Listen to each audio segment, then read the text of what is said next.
O tempo é a maior mentira que você já comprou. Você acorda todo dia acreditando que tem tempo. Tempo para mudar de vida. Tempo para resolver suas pendências. Tempo para pedir desculpa, para fazer as pazes, para realizar os sonhos que você guarda há anos numa gaveta imaginária. Mas aí vem Sêneca e joga a real na sua cara. A vida não é curta. Nós é que a desperdiçamos. Você não tem falta de tempo. Você tem excesso de distração. Pensa só. Quantas horas do seu dia você gasta em coisas que não importam? Scroll infinito no Instagram, discussão idiota em grupo de WhatsApp, maratonas de séries que você nem gosta tanto assim. Enquanto isso, sua vida escorre pelos dedos, em silêncio, sem alarde. É como aquele episódio de Black Mirror em que a personagem vive acumulando pontos sociais, tentando parecer perfeita, tentando agradar todo mundo, e no fim percebe que não viveu nada de verdade. E você? Você está vivendo, ou só colecionando dias? Sêneca dizia que nós agimos como se fôssemos imortais. Adia-se tudo para amanhã. Mas o amanhã é só uma aposta. Quer uma metáfora mais moderna? Pensa na sua vida como uma ampulheta. Só que você não faz ideia de quanto tempo ainda tem de areia no topo. Você pode estar na metade. Ou pode só ter mais alguns grãos. E aí vem a pergunta que rasga. Se você soubesse que vai morrer em uma semana, o que faria diferente? Mudaria de emprego? Ligaria para alguém que ama? Pararia de fingir ser alguém que não é? O problema é que a gente só valoriza o tempo quando ele acaba.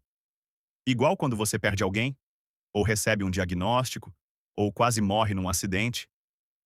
É nesses momentos que a vida revela sua urgência. Mas por que esperar o caos para mudar? Tem um episódio de One Piece em que o Luffy encara a morte de um jeito quase estoico. Ele sabe que pode morrer a qualquer momento, mas mesmo assim vive com intensidade. Não tem tempo para drama, só para propósito. Você vive como se fosse eterno. Mas a verdade é que a morte está sempre espiando pelo buraco da fechadura, e fingir que ela não existe não vai impedir que ela entre. Sêneca escreveu uma carta chamada Sobre a Brevidade da Vida, e nela ele diz que a maior parte das pessoas não vive, apenas existe. Elas não tomam o controle do tempo. Elas alugam o próprio tempo para os outros, para chefes, para redes sociais, para expectativas que nem são suas. Você já parou para pensar em quanto do seu tempo você realmente escolheu? Ou você só está reagindo? Vivendo de notificações, de boletos, de obrigações, de medos? E o pior, acreditando que um dia, lá na frente, vai começar a viver de verdade. Quando se aposentar. Quando tiver dinheiro. Quando der tudo certo. Mas esse dia nunca chega. Porque o tempo de viver é agora. Sêneca também dizia: enquanto adiamos, a vida passa. É igual em Mr. Robot, quando o Elliot percebe que está preso num ciclo de ilusão, adiando a própria verdade, anestesiado. E quando acorda, metade da vida já passou. Você precisa acordar agora. Acordar para ver que o tempo é o seu bem mais valioso. E que viver bem não é sobre quantidade de dias. É sobre o quanto você realmente viveu cada um deles. Pensa numa cena de Interestelar, quando o personagem volta e descobre que décadas se passaram enquanto ele achava que era só uma horinha. Essa é a metáfora perfeita da nossa vida moderna.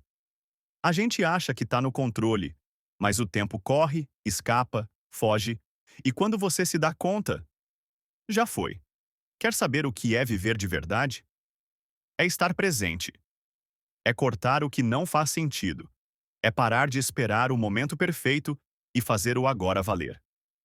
Isso não significa largar tudo e virar monge no Tibete, mas significa repensar suas prioridades.